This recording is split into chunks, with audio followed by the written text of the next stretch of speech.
Hey everyone. Tonight I have 5 deeply unsettling stories from people who lived in or visited remote countryside locations. These are places far from the safety of cities and suburbs, isolated farms, small villages, endless fields where the nearest neighbor might be miles away. The countryside can be beautiful during the day, but at night, when you're surrounded by darkness and silence, it becomes something else entirely. And sometimes, you realize you're not as alone as you thought. These 5 stories will make you grateful for streetlights and neighbors. Let's begin. Story 1. The Farmhouse Visitor. This first story comes from a woman named Jennifer, who moved to a small farm in rural Iowa with her husband, David. Jennifer and David had always dreamed of leaving the city and living a quieter, simpler life. They bought a 100-acre farm with an old farmhouse that needed some work, but they were excited about the project. The first few weeks were perfect. They spent their days fixing up the house, exploring the property, and enjoying the peace and quiet. But one night, about 3 weeks after they moved in, something changed. Jennifer woke up around 2 a.m. to use the bathroom. As she walked down the hallway, she noticed something that made her stop. The kitchen light was on. She was certain they'd turned off all the lights before going to bed. Jennifer walked to the kitchen and froze in the doorway. Sitting at their kitchen table was an old man. He was maybe in his 70s, with white hair and wrinkled skin. He wore dirty overalls and work boots, and he was just sitting there, staring at the wall. Jennifer's heart was pounding. "Who are you? What are you doing in my house?" The old man slowly turned his head to look at her. His eyes were clouded, distant, like he wasn't really seeing her. "This is my house," he said quietly. "No, it's not. You need to leave, now." The old man shook his head slowly. "I've lived here my whole life. This is my kitchen, my table." Jennifer backed away and ran to the bedroom, waking David. "There's someone in the house." David grabbed a baseball bat and they went to the kitchen together. But when they got there, the old man was gone. The kitchen light was off. They searched the entire house. All the doors and windows were locked from the inside. There was no sign of anyone. The next morning, Jennifer and David went into town and asked around about the property's history. An elderly woman at the local diner told them something that made their blood run cold. "Oh, you bought the Hendricks place? Old Walter Hendricks lived there his whole life, died about 6 months ago. Found him sitting at his kitchen table. Heart attack, they said." Jennifer described the man she'd seen. The woman nodded. "That sounds like Walter." Jennifer and David tried to rationalize it. Maybe it was a dream, maybe Jennifer had been half asleep. But 2 weeks later, it happened again. This time, David saw him. David was getting a glass of water in the middle of the night when he saw the old man standing in the living room, looking out the window. "Hey, who the hell are you?" The old man didn't turn around. "Something's coming," he said, his voice barely a whisper. "What?" "You need to leave before it gets here." David moved closer. "Before what gets here?" The old man finally turned. His face was different this time, twisted with fear. "The thing in the field. It's getting closer." And then he vanished, just disappeared into thin air. David was shaking. He woke Jennifer and told her what happened. They both went to the window and looked out at the dark fields surrounding their house. And that's when they saw it. In the distance, maybe 200 yards away, there was a light. A single pale light, hovering about 6 feet off the ground. It was moving toward the house. Slowly, steadily. Jennifer and David watched in horror as the light got closer. As it approached, they could see something in the light. A shape, tall, dark, humanoid, but wrong somehow. When it was about 50 yards from the house, it stopped. It stood there for what felt like hours, just watching. And then, as the sun began to rise, it faded away. Jennifer and David packed their things that morning and left. They put the farm up for sale 2 days later and never went back. 6 months later, another couple bought the property. They lasted 3 weeks before they moved out. The farm has been abandoned ever since, and people in town say that if you drive past it at night, you can still see the light in the field, getting closer to the house. Story 2: The Village Children. This story comes from a photographer named Ethan, who was traveling through rural Romania, documenting small villages. Ethan had been on the road for about 2 weeks when he arrived at a tiny village in the mountains. The village couldn't have had more than 40 or 50 residents, mostly elderly people living in small stone houses. Ethan asked permission to photograph the village, and the residents agreed, though they seemed wary of outsiders. As Ethan walked through the village, taking photos, he noticed something odd. There were no children. Every person he saw was over the age of 60. No teenagers, no young adults, no kids. Ethan asked one of the villagers, an old woman named Maria, about it. Maria's face darkened.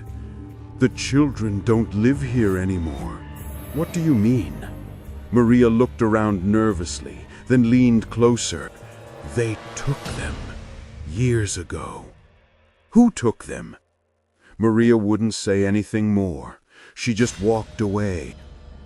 That evening, Ethan stayed at a small guest house on the edge of the village. It was run by an elderly man named Eon, who spoke broken English. Ethan asked Eon about the missing children. Eon's face went pale. "You shouldn't ask about that. It's not safe." But Ethan pressed him. Finally, Eon told him the story. 20 years earlier, the village had been normal. Families lived there with children playing in the streets. But one autumn, something changed. Children started disappearing. One by one, over the course of several weeks. They'd go outside to play or to help with chores, and they'd never come back. The villagers searched everywhere. The police came, but no trace of the children was ever found. After the 6th child disappeared, the remaining families left the village, taking their children with them. Only the elderly remained. "But here's the thing," Eon said quietly. "The children didn't really disappear." "What do you mean they didn't really disappear?" Eon looked out the window at the darkening sky. "You'll see. Just stay inside after dark and don't open the door, no matter what you hear." Ethan laughed nervously. "Come on, you're just trying to scare me." But Eon's expression was deadly serious. That night, around 11 p.m., Ethan was lying in bed when he heard something outside. Laughter. Children's laughter. Ethan got up and went to the window. Outside, in the village square, he saw them. Children, maybe a dozen of them, running and playing in the moonlight. But something was wrong. Their movements were jerky, unnatural, like marionettes being controlled by invisible strings. And their faces. Ethan grabbed his camera and zoomed in. The children's faces were pale, gray almost.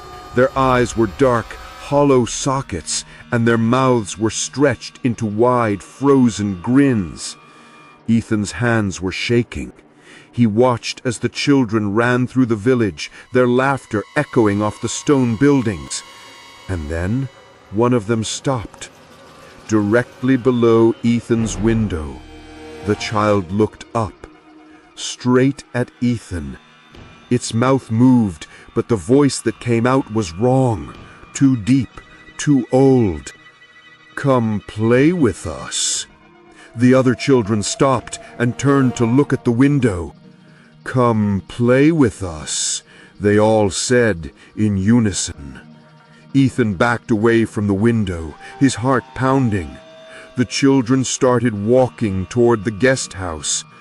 Ethan heard footsteps on the stairs, then a knock on his door. "Let us in," the children's voices said. "We just want to play." Ethan remembered Eon's warning, "Don't open the door." The knocking continued for hours. Ethan sat on the bed paralyzed with fear until finally, just before dawn, the knocking stopped. When the sun came up, Ethan packed his things and left immediately. He didn't say goodbye to Eon. He just got in his car and drove. But before he left the village, he looked in his rearview mirror. The children were standing in the village square, watching him leave, their faces still stretched in those horrible grins. Ethan never went back, and he never developed the photos he took that night, because he's terrified of what he might see in them. Story 3: The Scarecrow Field. This story comes from a farmer named Robert, who owned a large property in rural Kansas. Robert had been farming his whole life. He knew the land, knew the rhythms of the seasons, knew how to handle livestock and crops. But one autumn, something happened that made him question everything. Robert had a large cornfield on the north side of his property. It was a good field, always produced a decent harvest. That year, he'd put up several scarecrows to keep the crows away.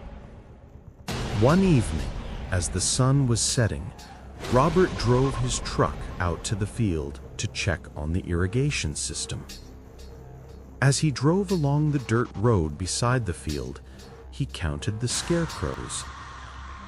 There were 6 of them, spaced evenly throughout the field. But something was odd. Robert could have sworn he'd only put up 5 scarecrows. He parked the truck and walked into the field to get a closer look. Sure enough, there was a 6th scarecrow that Robert didn't recognize. It was in the center of the field, mounted on a wooden post like the others.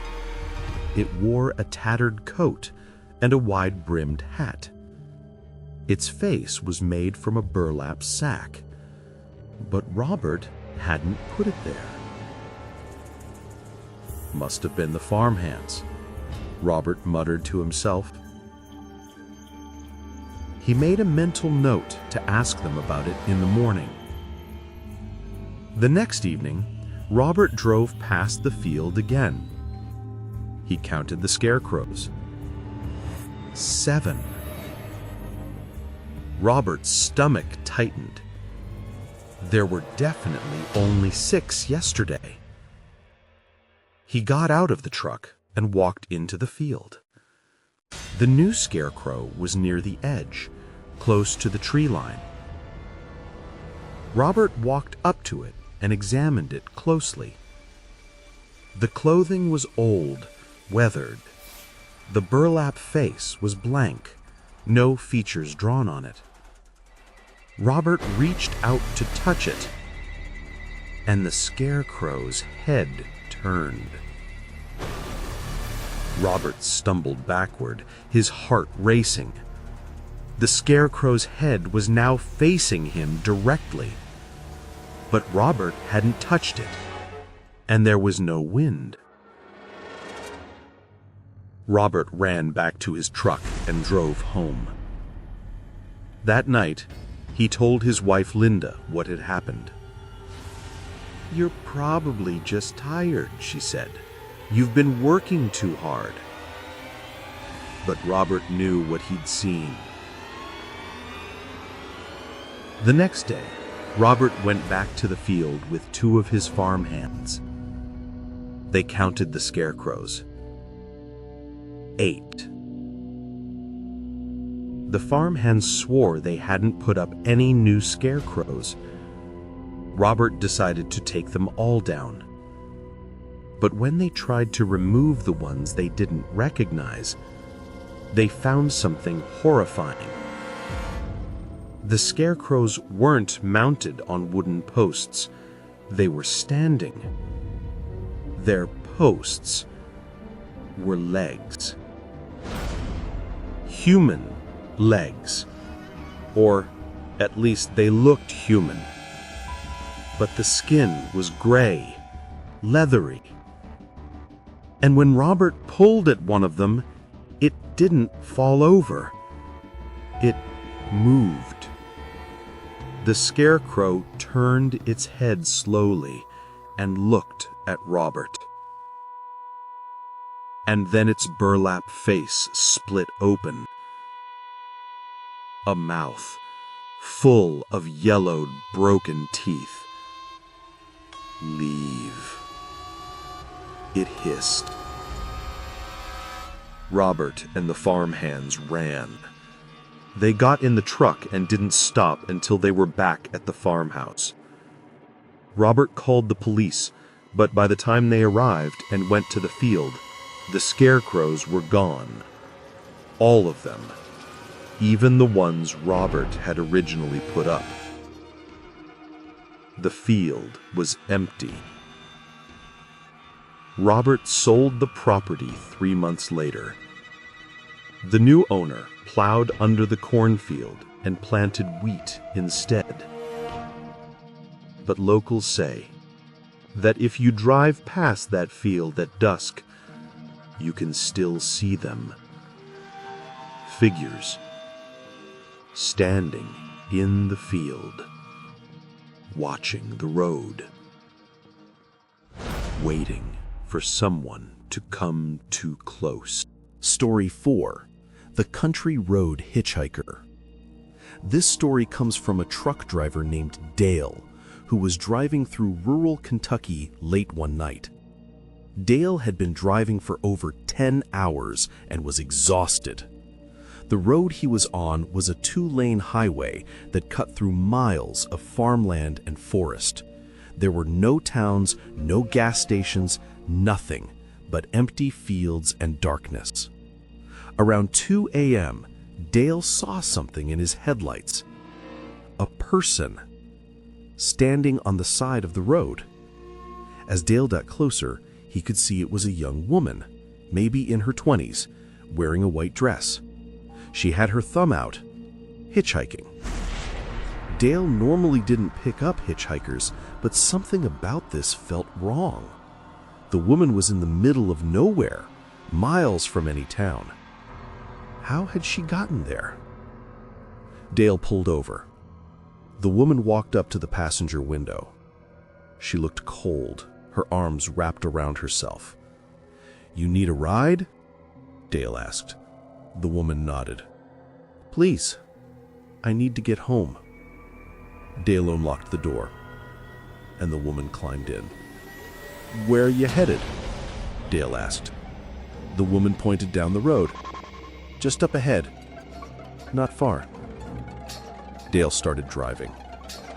The woman didn't say anything.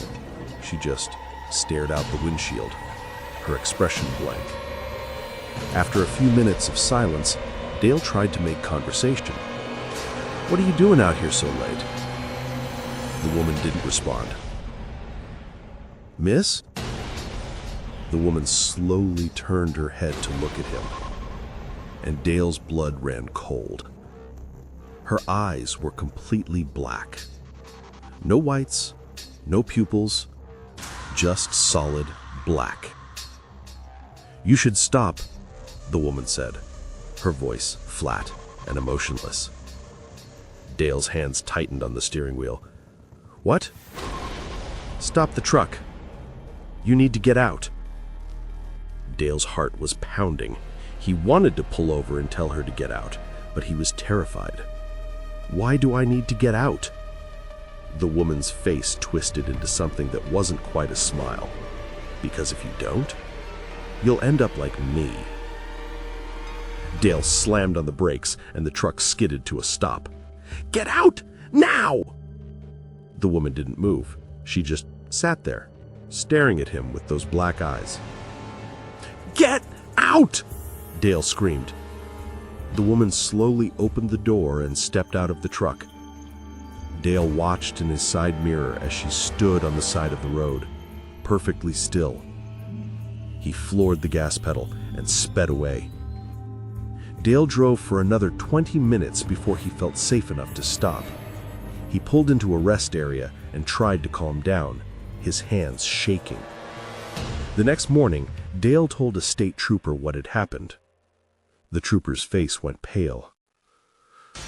Where exactly did you pick her up? Dale described the location. The trooper sighed. You're not the first person to see her. About 15 years ago, a young woman was hitchhiking on that road. Someone picked her up, then attacked her and dumped her body in a field. She was never found. Dale felt sick. But people still see her, standing on the side of the road, always at night, always wearing a white dress. Dale took a different route home. He never drove that road again. But sometimes, late at night, he still dreams about her. Those black eyes, and the way she said, "You'll end up like me." Story 5. The Abandoned Village. This final story comes from a backpacker named Sophie who was hiking through the countryside in rural Scotland. Sophie had been on a solo hiking trip for about a week, following trails through the highlands. The scenery was breathtaking: rolling hills, ancient forests, and crystal-clear streams. One afternoon, Sophie strayed from the marked trail, wanting to explore a less traveled area. After about an hour of hiking, she came across something unexpected. A village, or what was left of one. There were maybe 20 stone cottages, all in various states of decay. Roofs had collapsed, walls had crumbled, and vegetation had grown up through the floors and windows. Sophie was fascinated. She loved exploring abandoned places. She walked through the village, taking photos and imagining what life must have been like there decades ago. Most of the cottages were empty, but in one of them, Sophie found something. A table, still standing, with plates and cups on it, covered in dust and cobwebs. It looked like the residents had just gotten up and left in the middle of a meal. Sophie took several photos and continued exploring. As the sun began to set, Sophie realized she should find a place to camp for the night. She decided to set up her tent in the village square, thinking it would be cool to spend the night in such an atmospheric location. She built a small fire, cooked dinner, and settled into her tent as darkness fell. Around midnight, Sophie woke to a sound. Voices. Quiet, distant, but unmistakable. People talking. Sophie unzipped her tent and looked outside. The village was no longer abandoned. The cottages were intact, roofs repaired, walls solid. Warm light glowed from the windows, and people were walking through the streets. Men, women, and children, all dressed in old-fashioned clothing, going about their evening routines. Sophie rubbed her eyes, convinced she was dreaming. But the scene didn't change. She watched as a woman walked past her tent carrying a basket. The woman didn't seem to notice Sophie. Sophie stepped out of her tent. "Hello?" No one responded. The villagers continued their activities, completely ignoring her. Sophie walked up to one of the cottages and looked through the window. Inside, a family was eating dinner. A man, a woman, and 2 children. They were laughing, talking, enjoying their meal. Sophie knocked on the window. The family didn't react. They just kept eating, like she wasn't there. Sophie felt a wave of dread wash over her. She turned to go back to her tent, but the village had changed again. The cottages were ruins once more, broken, abandoned. But the people were still there, walking through the streets, going in and out of the collapsed buildings. And now they were all looking at her. Their faces were pale, their eyes hollow. One of them, a man in a tattered coat, started walking toward her. "You shouldn't be here," he said, his voice echoing strangely. "I'm sorry, I didn't mean to—" "You need to leave before sunrise, or you'll stay here like us." "What do you mean?" The man's expression twisted with sadness. "We can't leave. We tried, but the village won't let us go." She looked around. The other villagers were all standing still now, watching her. "What happened to you?" whispered. "We don't remember. It was so long ago. We just know we can't leave. And if you're still here when the sun comes up, you won't be able to leave either." She ran. She grabbed her tent, her backpack, everything she could carry, and ran out of the village. She didn't stop running until she was back on the main trail, hours later. When she looked back, the village was gone, just empty hills and forest. Sophie reported what she'd seen to local authorities, describing the location. They told her there was no village in that area. Never had been. But Sophie knows what she saw, and she knows she barely escaped, because if she'd stayed until sunrise, she'd still be there, trapped, like them, wandering through a village that doesn't exist forever. So, which story scared you the most? The old man in the farmhouse and the thing in the field? The children who come back at night? The scarecrows that weren't scarecrows?